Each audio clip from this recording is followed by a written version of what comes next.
Big boss Kannada season 11ರ ಕೊನೆಯ ವಾರದ ಕತೆ ಕಿಚ್ಚನ ಜೊತೆ ಕಾರ್ಯಕ್ರಮ ಇಂದು ನಡೆಯಲಿದೆ.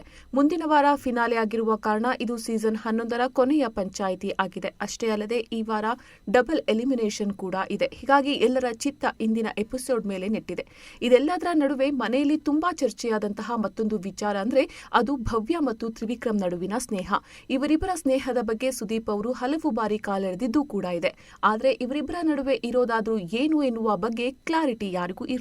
ಬಿಗ್ ಬಾಸ್ ಮನೆಯಿಂದ ಹೊರಗೆ ಬಂದಿದ್ದ ಚೈತ್ರ ಕುಂದಾಪುರ ಅವರು ತ್ರಿವಿಕ್ರಮ್ ಭವ್ಯಗೆ ಪ್ರಪೋಸ್ ಮಾಡಿದ್ದು ನಿಜ ಅಂತ ಹೇಳಿದ್ರು. ಆದ್ರೆ ಇದಕ್ಕೆ ಭವ್ಯ ಒಪ್ಕೊಂಡ್ರಾ ಎನ್ನುವ ವಿಷಯದ ಬಗ್ಗೆ ಸರಿಯಾದ ಮಾಹಿತಿ ಯಾರಿಗೂ ಸಿಕ್ಕಿರಲಿಲ್ಲ. ಇನ್ನು ಶುಕ್ರವಾರ ಬಿಗ್ ಬಾಸ್ ಮನೆಗೆ ಮತ್ತೆ ಹಳೆಯ ಸ್ಪರ್ಧಿಗಳ ಆಗಮನವಾಗಿದೆ. ಆ ವೇಳೆ ಸ್ಪರ್ಧಿಗಳು ದೊಡ್ಡ ಮನೆಯೊಳಗೆ ಇದ್ದವರಿಗೆ ಒಂದಷ್ಟು ಸಲಹೆ ಸೂಚನೆಗಳನ್ನ ಕೊಟ್ಟಿದ್ರು. ಆರಂಭದಲ್ಲಿ ಚೆನ್ನಾಗಿದ್ದಂತಹ ಭವ್ಯ ಗೌಡ ಮತ್ತು ತ್ರಿವಿಕ್ರಮ್ ಈಗ ಸಿಟ್ಟು ಮಾಡಿಕೊಳ್ಳೋದು, ಆರೋಪ ಮಾಡ್ತಾ ಇರೋದು ಯಾಕೆ ಎನ್ನುವಂತಹ ಪ್ರಶ್ನೆ ಎಲ್ಲರಲ್ಲೂ ಕೂಡ ಉದ್ಭವವಾಗಿದೆ. ಈ ಪ್ರಶ್ನೆಗೆ ಇಬ್ಬರಿಂದಲೂ ಕೂಡ ಉತ್ತರ ಸಿಕ್ಕಿಲ್ಲ. ಇಬ್ರು ಮೌನವನ್ನ ಕಾಪಾಡಿಕೊಂಡಿದ್ರು. ಇನ್ನು ಅಡುಗೆ ಮನೆಯಲ್ಲಿ ಭವ್ಯ ಗೌಡ ತ್ರಿವಿಕ್ರಮ್ ಅವರು ಇದ್ರು.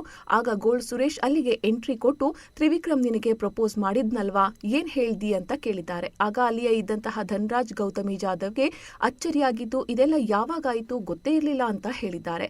ಆಗ ಭವ್ಯ ಗೌಡ ಅವರು ಪ್ರಪೋಸ್ ಏನೂ ಇಲ್ಲ, ಇದನ್ನೆಲ್ಲ ಹೇಳ್ತಾರಾ ಅಂತ ಉತ್ತರ ಕೊಟ್ಟಿದ್ದಾರೆ. ಪ್ರಪೋಸ್ ಅಲ್ಲ, ಐ ಲವ್ ಯು ಅಂದ್ರು ಅಷ್ಟೇ ಅಂತ ಭವ್ಯ ಹೇಳಿದ್ದಾರೆ. ಆಮೇಲೆ ಗೋಲ್ಡ್ ಸುರೇಶ್ ಅವರು ಹನುಮಂತ ಮದುವೆ ಮಾಡ್ತೀನಿ ಅಂತ ಹೇಳಿದೆ, ಈಗ ನಿನ್ನ ಮದುವೆಯನ್ನು ಕೂಡ ಮಾಡಿಸ್ತೀನಿ ಅಂತ ಹೇಳಿದ್ದಾರೆ. ಆಗ ಭವ್ಯ ಗೌಡ ಅವರು ಇನ್ನು 3 ವರ್ಷ ಲೇಟ್ ಇದೆ ಅಂತ ಹೇಳಿದ್ದಾರೆ. ಒಟ್ಟಾರೆ ಸೀಸನ್ ಮುಗಿಯುವ ಹಂತದಲ್ಲಿರುವಾಗ ಭವ್ಯ ತ್ರಿವಿಕ್ರಮ್ ಅವರ ಪ್ರಪೋಸ್ಗೆ ಒಪ್ಪಿಕೊಳ್ತಾರಾ ಅಥವಾ ಇಲ್ವಾ ಎನ್ನುವ ಚರ್ಚೆಯೇ ಮುನ್ನೆಲೆಗೆ ಬಂದಿದೆ.